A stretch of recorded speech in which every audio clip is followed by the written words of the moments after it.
another episode of Earnestly Speaking with your host, Ernest Owens, myself. Well, I'm happy you are back on the show watching. It's a great week this week, a lot going on, and it made me start thinking about, gender norms. I'm an unusual person within my own realm, not your typical, heteronormative definition of what you consider a guy. But that doesn't necessarily stop me from being able to recognize that those standards and norms is different for everyone. And I think that that's something that I think is really crucial, especially in this day and age, with how we purport our ideals on what that means and how we treat people and stuff. So one of the experiences I had recently was that there was this girl I knew. I always know someone, right? But basically it was a situation where she's in different clubs and groups and networks and things like that.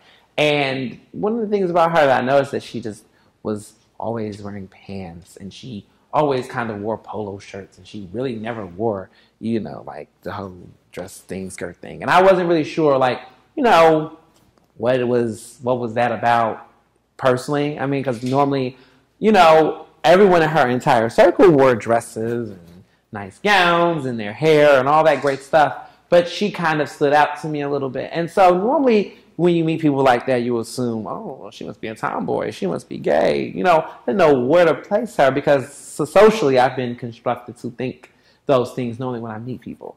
And so for her, it was a very interesting, opportunity to get to see firsthand. When I saw who she dated and she had a boyfriend, I was like, oh, well, that was interesting.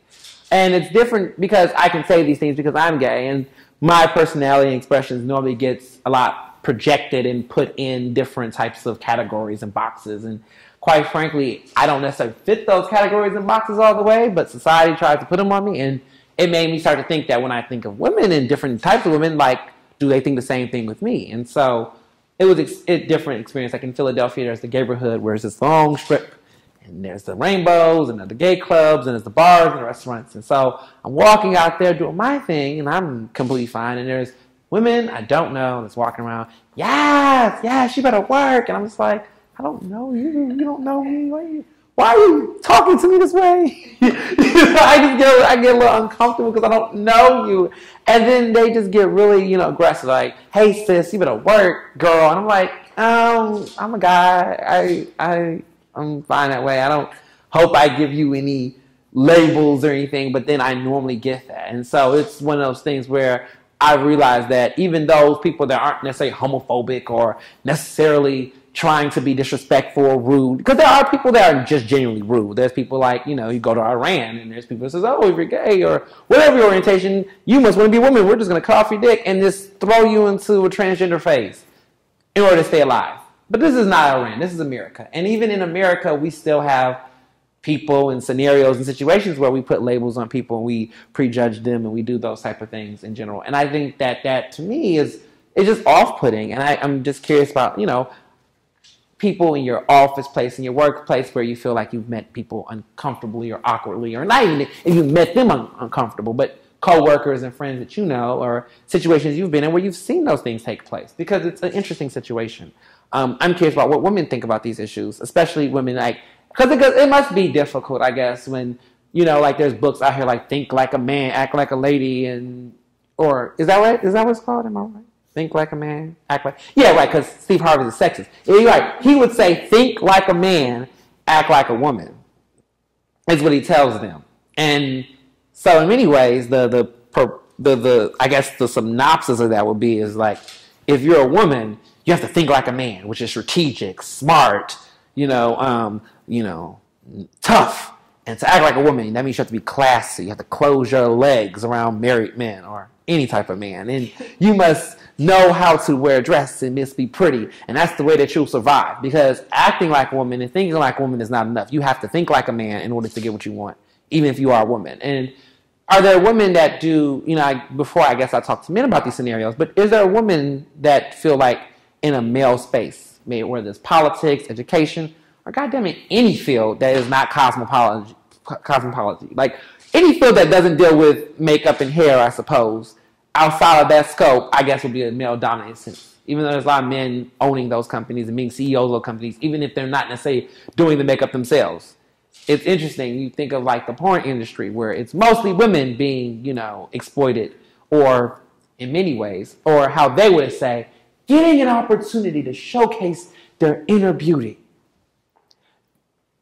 Most of the time, those corporations and companies are still given and dominated by a male lens and their definition of what femininity is, what beauty is.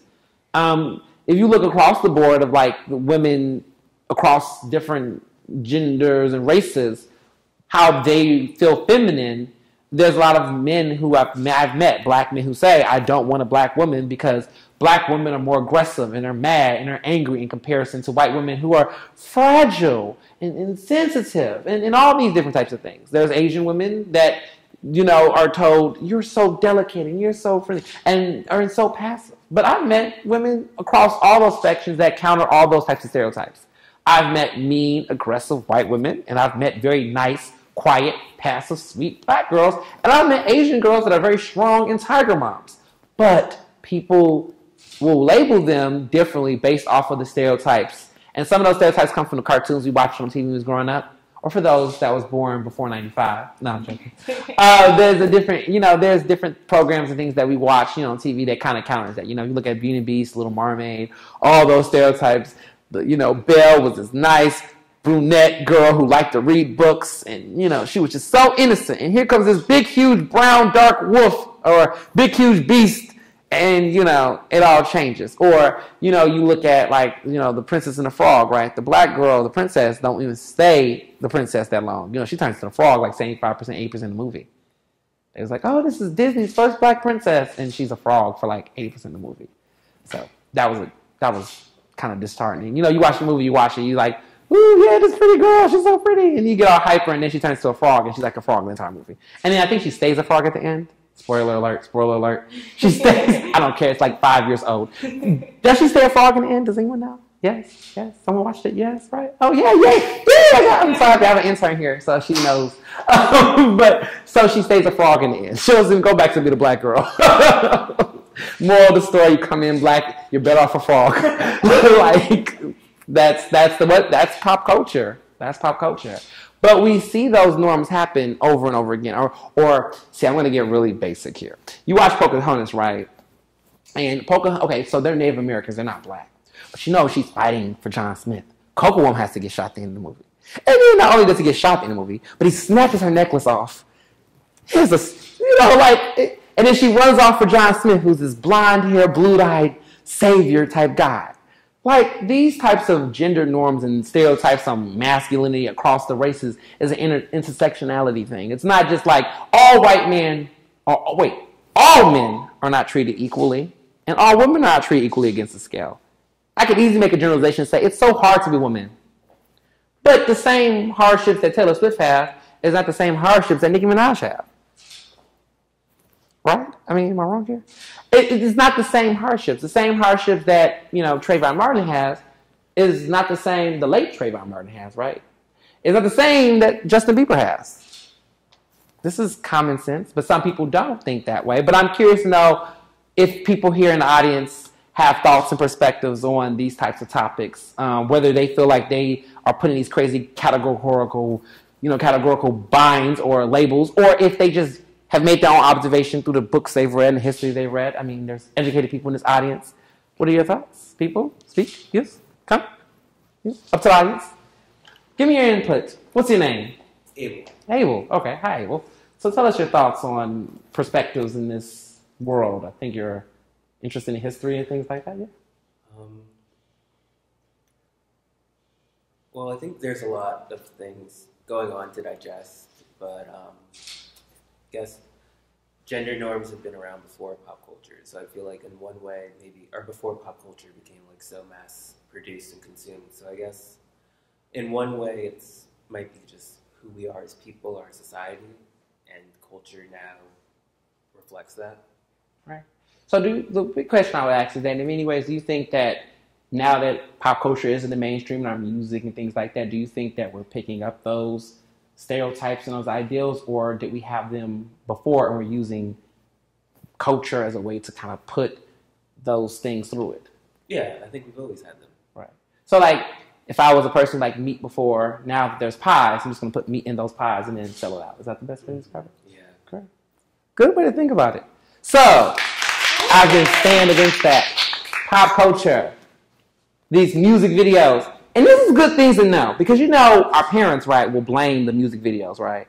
They'll say, it's that MTV. It's that MTV. MTV is BET. See, it's that BET. That's why you're doing the stuff you're doing. And someone here told us recently, just now, I guess, confirmed it, that it wasn't BET didn't land on us. We landed on BET. It's a reference to Malcolm X. Plymouth Rock, we didn't land on Plymouth Rock. Plymouth Rock landed on us. It's the same thing. We didn't land on these things didn't like, you know what I'm saying. Don't put the cart before the horse. You can't say trashy music, sexist music videos came before trashy, sexist people. There was trashy, sexist people before the music videos came out. We just found better ways to do it. What can you say about things like Tinder? Because of this social media app, Tinder. Somebody in here got Tinder? Some people in here got Tinder? Oh, you don't got Tinder? Okay. She's like, no, not me. You got the wrong one. I got some friends, though. Right. No, I have some friends that have Tinder, too. Hey. But it's interesting because people will say time and time again that these sexist or extreme, hyper, gender norms take place on these social apps. I've seen it in just the social lens within the gay sphere, a lot of within the black queer space and just most minority settings. There is this over sense of even the way women talk. I think everyone across the board, but I'm going to take a second to reflect on just this black space that I've seen on social media and just around is where, and I hear people say it, even, artists like Nicki Minaj and people like that. I want a tough guy. I need a rough guy. And I was like, what does a tough guy look like? A tough guy to me is like someone like Malcolm X. He took a bullet for his beliefs. That's a tough guy. No, that's not a tough guy. She was Meek Mill. Okay, that's a tough guy. He's from North Philly. He's a tough guy. Like we put conditions on what toughness means, and toughness means crime. Toughness means illegal activity. You're bold to commit a crime. You're a tough guy because, you sold drugs and you got shot or you shot someone. That makes you a tough guy. I mean, we've conflamed masculinity and toughness within the black sense is by being illegal and being bad. Because, when you look at TV, right, there's wrestlers like Stone Cold Steve Austin, The Undertaker, which is one of my favorite wrestlers. These people are tough people, right? When we think of white toughness, we think of Hercules. We think of, great, honorable, tough guys. Paul Bunyan. We think about that's what toughness look like when you talk about white spaces, right? Or someone like Brock Lesnar or these wrestlers, right? Or you just think about normal, natural, humane, civil behavior defines toughness within white spaces. But when you talk about toughness within the black space, it's mostly illegal, criminal, unlawful, bad. And so and the sad thing is that we've conflated masculinity and crime as a sense of strength for black men. So if you are a black man and you are not committing crime, then you're not about that life. If you're not breaking the law and you're not doing something unlawful, then you're not as masculine as tough as can be towards in many ways to black women. And then the shade of it all comes is that this is the part I love this idea because I've been talking to friends about this. They disagree with me, but I'm going to play it with you guys for a minute. These men, right, will go to jail because mass incarceration is a bitch. And we know by the numbers that these people that we've met and we've hung out with, some of these people go to jail and go there for a long time. So these guys go to jail and the women are by themselves. So now they have to put on two hats. They have to be the mother and the father for the children they've had, which is a normal circumstance. If your husband is in jail, or your boyfriend's in jail, you have to take care of the kids. Someone's got to take care of the kids, right? So they have to put on two hats. They have to put on, the mother hat, the father hat, and take care of these needs, which puts them in the position where they have to then mirror and shadow the ideologies of masculinity within what they believe to be what a man should be like.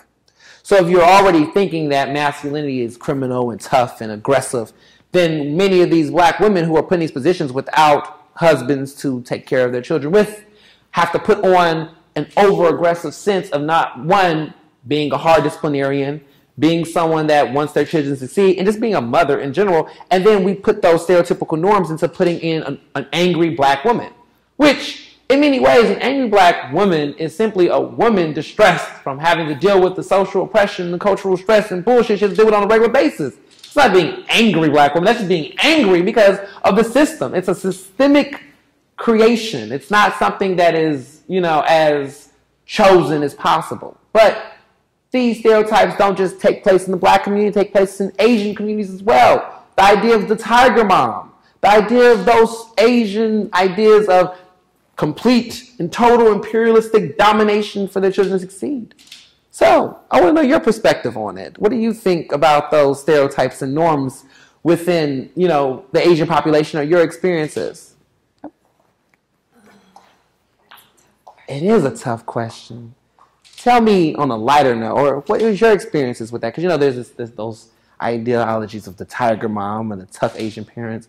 What are your thoughts on that? My parents, they are very open. Okay. So they are pretty let me do what I want to do. But if I go back to China right now, they probably will say something like, you should work in which industry, you should date what kind of guys, you should blah, blah, blah, blah, blah. But since I'm here, I'm kind of free. But generally, most of Chinese parents, they are getting more open, but they still want to control their children. That's the part I don't really like, because we always say we have to be ourselves. Right. But this sentence is so simple, but if you really have to be yourself, it's hard to just be myself. Right now, even yesterday when I talked to my friend, I said, it's simple, just say to be yourself, but it's so hard, you have to do be myself. But we are working on it. Right. And so do you think as an Asian woman, or just a woman in general, what does it mean to you to be yourself? How do you feel yourself as being yourself? I really don't like people say oh, you're Chinese. Yeah, then I'm not just Chinese. Right. I am a girl who blah, blah, blah, blah, blah. I'm different. I mean, I don't like people just name me on my race. But discrimination is everywhere, not just for black people. Right. Especially for Chinese or Asian, I think sometimes we got more discrimination than you guys. Right. And how do you feel that way? Sometimes I feel sad. Yeah. Because I don't really have something to against with. Because I don't really have, for example, your guys have community here, at least bigger than ours. Mm-hmm. So you guys have power or have people to get together and talk or fight. But for us, sometimes we don't really join a specific community. Like me, I don't even have family here. So I just want to be myself. If I have some situation like discrimination, I would speak out if I have chance. But most of the time, I think I don't want to get trouble. I will just let it go. Oh, so that makes sense. Thanks for your input. So rare numbers, less numbers, makes it harder for people to express themselves and their ideologies and their thoughts. And I think in many ways, when you think about those scenarios, when you're with friends or whatever the case may be, whether you're in a community where there is a bunch of black people, whether you're outside a community that isn't, it gets a little bit more intense when it comes to talking to people about those issues and those concerns.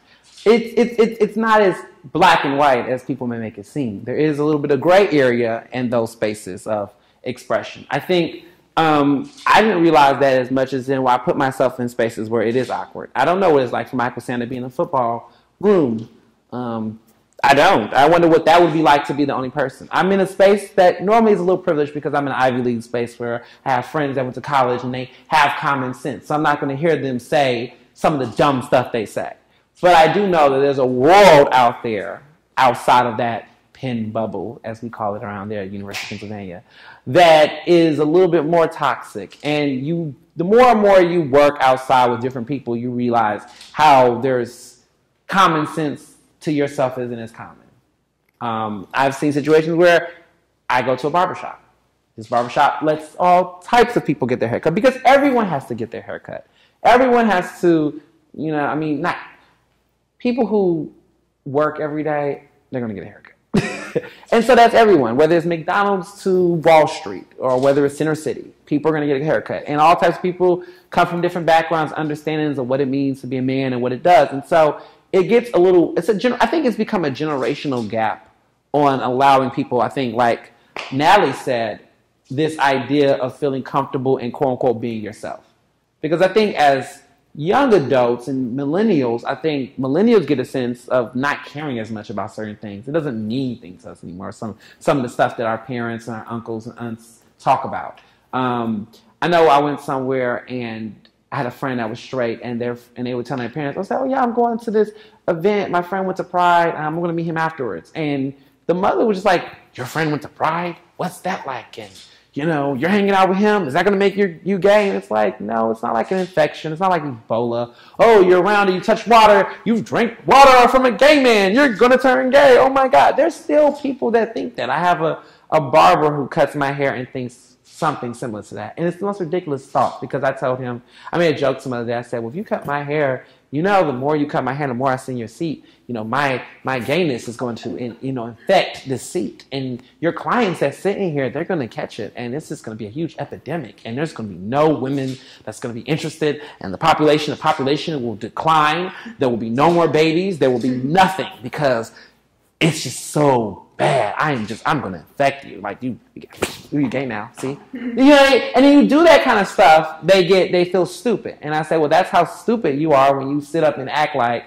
I'm somewhere sitting at a shop and getting something done that too many people in the room is going to call something. Because that same mentality is the same mentality that we can, juxtapose in any other type of scenarios, right?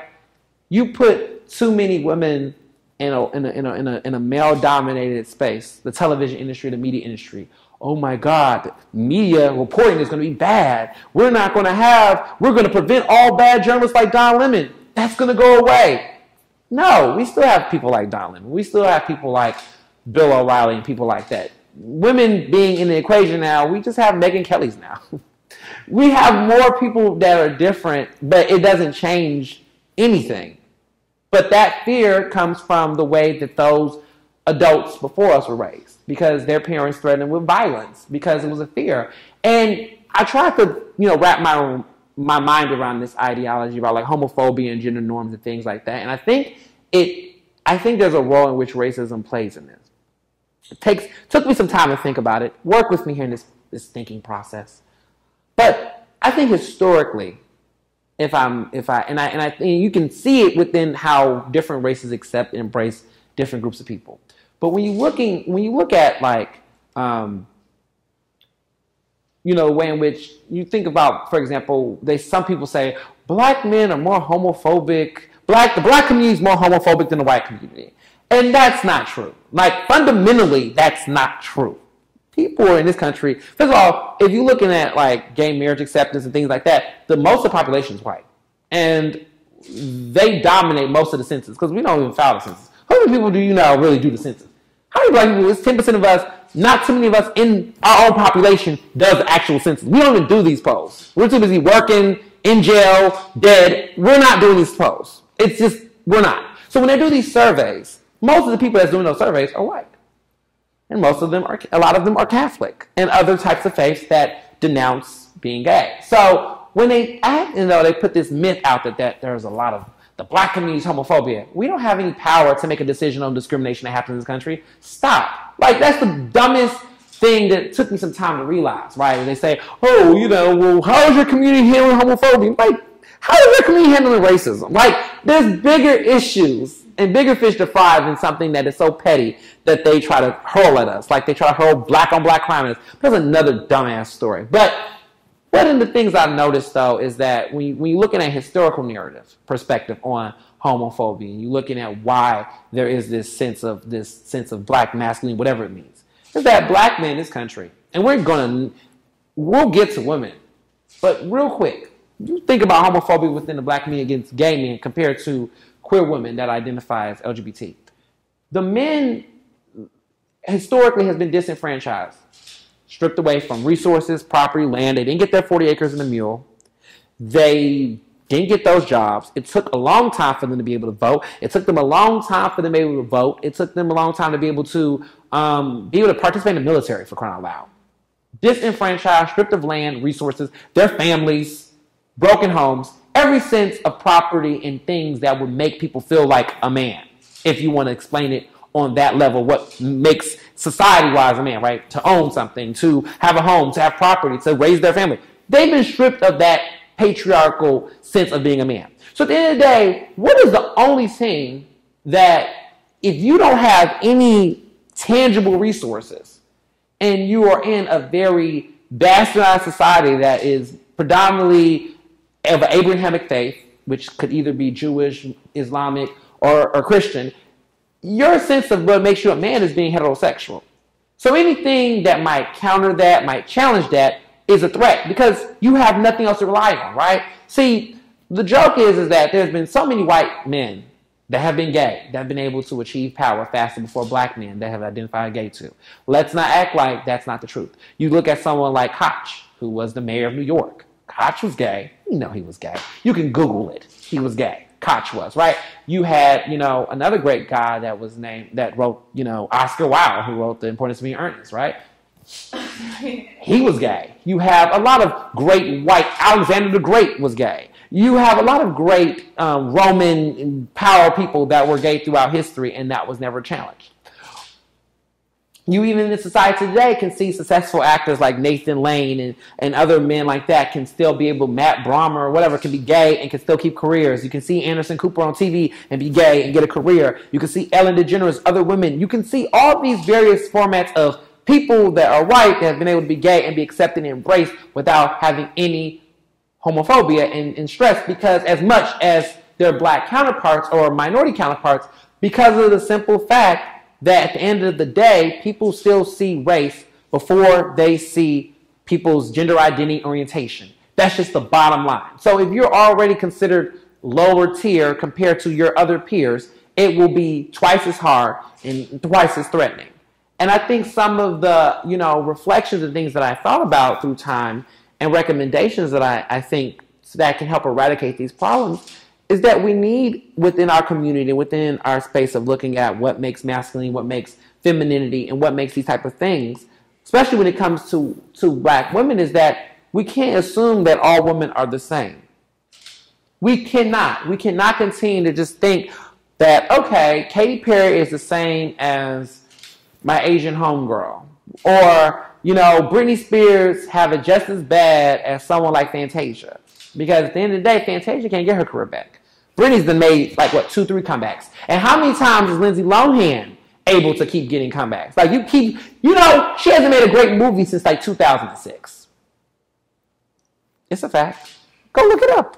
I don't think she's made anything good since Freaky Friday. Or maybe Confessions of a Teenage Drama Queen. One of those films, right? She hasn't made anything good since then. But constantly she is still in the media. We keep giving her chances. She get Lifetime movies. We still trying to root for her career. And she's done more flops than she's done good things. I can't remember that many good career moves that Lindsay Lohan has made since how many bear moves, but they keep giving her a chance. Do black female artists, musicians, talents, politicians get that many chances? No. People like that can mess up and get a comeback. But it's different within those gender norms in those societies. And when we need to stop, I think within our own communities, we need to stop pushing ourselves and criticizing ourselves. Say to the black woman, oh, you can't get this because of how you dress and how you look, because you're too dark or too light. But then we don't look at the fact that it's what makes those norms uncomfortable. We have to start doing more chin checking on our entire population within our own sectors, because we won't fix these problems until we get to a point where people can feel more comfortable to, like Natalie said and many of the guests here, be themselves. When people can feel like they can be themselves. And let's stop blaming TV shows. Let's stop. Well, you won't blame Earnestly Speaking. We address those shows on this show. But you can't put the cart before the horse. Stop blaming pop culture, because these things happen before pop culture, like one of our guests said. We have to look deeper within ourselves, because that's when we're going to find the truth. And that's when we're honestly going to be ourselves. Thank you so much for watching.